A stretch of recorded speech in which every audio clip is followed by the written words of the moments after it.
નમસ્કાર મિત્રો, દેશ અને દુનિયાના સૌથી મોટા સમાચારમાં આપનું હાર્દિક સ્વાગત છે। તો આજના આ સમાચાર મેળવવા માટે વિડીયોને અંત સુધી જોતા રહો અને આવા જ સમાચાર મેળવવા માટે ગુજરાત ખબર ચેનલને સબસ્ક્રાઇબ કરવાનું ના ભૂલતા।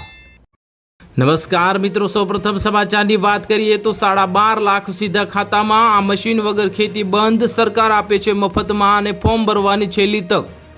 ગુજરાત સરકારના આઈ ખેડૂત પોર્ટલ પર 2026-27 માટે ખેતીવાડીની 42, બાગાયતની 94 અને પશુપાલનની 12 મળીને કુલ 148 સહાય યોજનાઓ શરૂ કરવામાં આવી છે।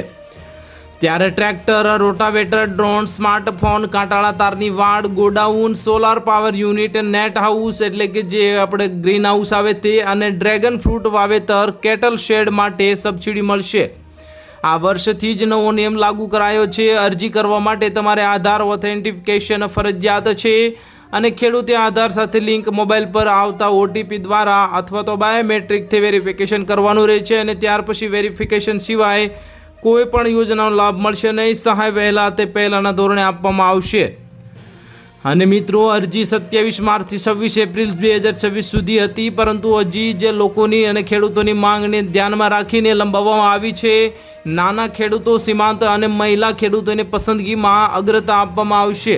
ટપક સિંચાઈ માટે 85% સુધીની સબસિડી આપવામાં આવશે। ગોડાઉન માટે 75,000 રૂપિયાથી વધુ સહાય અને પાણીના ટાંકા માટે પણ 75,000 સુધીની સહાય મળવાપાત્ર થશે।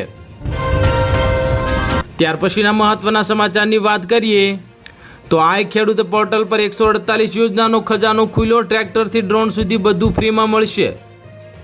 પાકની ઝડપી કાપણી અને દાણા અલગ કરવા માટે સફાઈ માટે કમ્બાઇન્ડ હાર્વેસ્ટર એટલે કે જે હલર આવે છે તે યોજના માટે હવે 2026 ખેડૂતો માટે વરદાન રૂપ સાબિત થઈ છે।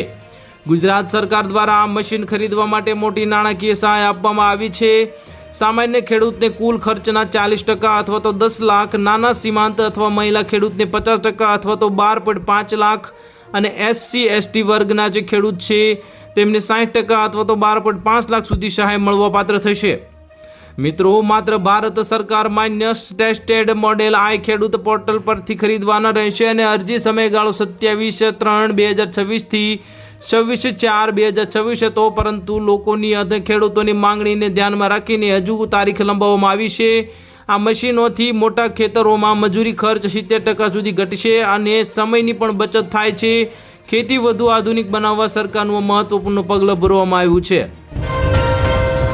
ત્યાર પછીના મહત્વના સમાચારની વાત કરીએ તો બજેટમાં ખેડૂતો માટે 24,022 કરોડ ફાળવવામાં આવતા વીજળી બિલ પણ માફ કરવામાં આવશે। ગુજરાત બજેટ 2026-27માં કૃષિ, ખેડૂત કલ્યાણ અને સહકાર વિભાગ માટે કુલ 24,022 કરોડની જોગવાઈ કરવામાં આવી છે। ખેડૂતોને વીજ સહાય આપવા માટે સૌથી મોટી 9,324 કરોડની જોગવાઈ કરવામાં આવી છે।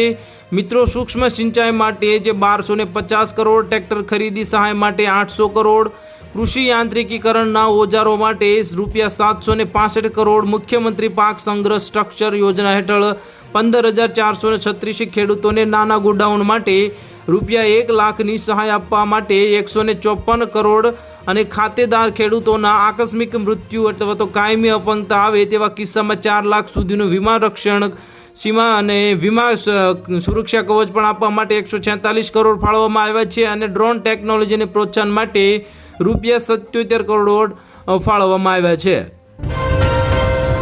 ત્યાર પછીના મહત્વના સમાચારની વાત કરીએ તો દર મહિને 2500 અને ફ્રી હોસ્ટેલ, નોકરિયાત મહિલાઓને લોટરી લાગી। નોકરિયાત મહિલાઓ માટે ગુજરાત સરકારની મોટી ભેટ આપવામાં આવી છે। બજેટ 2025-26માં નાણામંત્રી કનુ દેસાઈએ જાહેરાત કરી કે અમદાવાદ, સુરત, વડોદરા, રાજકોટ અને ગાંધીનગરમાં સુવિધાજનક વર્કિંગ વુમન હોસ્ટેલ બનાવવામાં આવશે। મહિલાઓની આત્મનિર્ભરતા માટે નવી સખી સાહજ યોજના પણ જાહેર કરવામાં આવી હતી। તેમાં મહિલાઓને સાધન સહાય, લોન ગેરંટી તથા તાલીમ માટે ₹100 કરોડની જોગવાઈ કરવામાં આવી હતી। અન્ય શહેરોમાંથી નોકરી માટે આવતી મહિલાઓને પીજી કે ભાડાના ઘરને બદલે સુરક્ષિત અને સસ્તું આવાસ મળે એટલે કે ક્વાર્ટર મળશે અને મહિલા અને બાળ વિકાસ વિભાગ માટે 7,668 કરોડની જોગવાઈ કરવામાં આવી છે। ત્યાર પછીના મહત્વના સમાચારની વાત કરીએ તો વિધવા બહેનોને 1,250 દર મહિને મળશે। સરકારની નવી જાહેરાત કરવામાં આવી છે। વિગતે વાત કરીએ તો ગંગા સ્વરૂપા આર્થિક સહાય યોજના હેઠળ વિધવા બહેનોને માસિક ₹1250ની સહાય માટે 3015 કરોડની જોગવાઈ કરવામાં આવી છે. આંગણવાડીની બહેનોને માનદ વેતન માટે 1241 કરોડ, મુખ્યમંત્રી માતૃશક્તિ યોજના હેઠળ સગર્ભા માતાને પોષક આહાર મળી રહે તે માટે ₹372 કરોડ ફાળવવામાં આવ્યા છે. પૂર્ણા યોજના હેઠળ કિશોરીઓમાં કુપોષણનો દર ઘટાડવા માટે 375 કરોડ, વાલી દીકરી યોજના અંતર્ગત સહાય આપવા માટે ₹217 કરોડની જોગવાઈ કરવામાં આવી છે. આ યોજનાઓથી મહિલાઓ અને બાળકોનું સ્વાસ્થ્ય અને આર્થિક સ્થિતિ મજબૂત બનશે. ત્યાર પછીના મહત્વના સમાચારની વાત કરીએ તો રેશન કાર્ડ ધારકોને મફત અનાજ, બધું મફત મળશે. કેન્દ્ર સરકારે પ્રધાનમંત્રી ગરીબ કલ્યાણ અન્ન યોજના ડિસેમ્બર 2026 સુધી લંબાવવામાં આવી છે. અને NFSA એટલે કે નેશનલ ફૂડ સિક્યુરિટી એક્ટના 80 કરોડથી વધુ લાભાર્થીઓને દર મહિને વ્યક્તિ દીઠ 5 કિલો ઘઉં, ચોખા, બધું મફત મળવાનું ચાલુ રહેશે. રેશન કાર્ડ આધાર સાથે લિંક હોવું જરૂરી છે. અંત્યોદય પરિવારોને 35 કિલો અનાજ મફત મળશે. મોંઘવારી વચ્ચે ગરીબ અને મધ્યમ વર્ગના પરિવારોને આ યોજનાથી મોટી રાહત મળે તે માટે સરકાર ખૂબ જ મોટા પ્રયત્નો કરી રહી છે. રાજ્યમાં લીંબુના ભાવની વાત કરીએ તો 300 કિલોએ પહોંચતા જ રસોડાનું બજેટ ખોરવાયું છે અને ત્યારે મફત અનાજ આશીર્વાદરૂપ સાબિત થશે. ત્યાર પછીના મહત્વના સમાચારની વાત કરીએ તો બેંક કર્મચારીઓ 2 દિવસ હડતાલ પર, લોકોની મુશ્કેલીમાં વધારો થશે.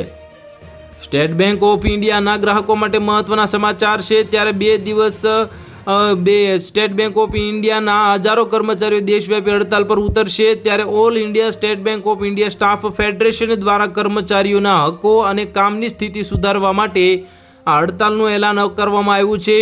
આ 2 દિવસ દરમિયાન ચેક ક્લિયરન્સ અને રોકડ ઉપાડ જમા જેવી તમામ મહત્વની બેઠક સેવાઓ ઠપ થવાની પૂરી શક્યતા છે.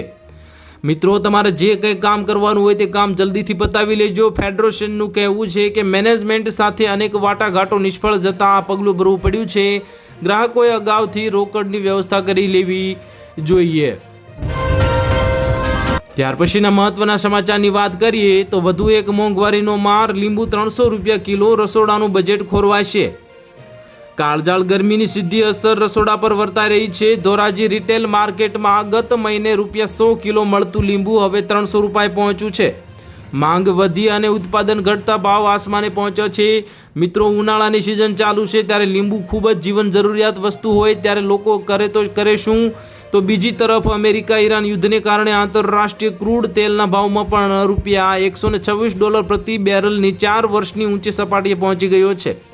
સરકારી સૂત્રોએ સંકેત આપ્યો છે એટલે કે જણાવ્યું છે કે પેટ્રોલ ડીઝલમાં ભાવમાં ભારે વધારો થઈ શકે છે. છેલ્લા 4 વર્ષથી સ્થિર રહેલા ભાવ હવે બજેટ ખોરવશે. ત્યાર પછીના મહત્વના સમાચારની વાત કરીએ તો આખા દેશમાં બાળકોમાં ડાયાબિટીસની મફત તપાસ, હવે બધાને મળશે સારવાર. વિગતે વાત કરીએ તો બાળકોમાં વધતા ડાયાબિટીસના ખતરાને નિવારવા કેન્દ્ર સરકારે મોટું પગલું ભર્યું છે. સ્વાસ્થ્ય મંત્રાલયે રાષ્ટ્રીય બબાલ સ્વાસ્થ્ય કાર્યક્રમ એટલે કે RBSK અને હેઠળ નવી માર્ગદર્શિકા જાહેર કરી છે. હવે 0 થી 18 વર્ષના તમામ બાળકો અને કિશોરીની ડાયાબિટીસની તપાસ ફરજિયાત કરાશે. આ તપાસ સ્કૂલો અને સામુદાયિક આરોગ્ય કેન્દ્રો એટલે કે CHC સેન્ટર દ્વારા થશે.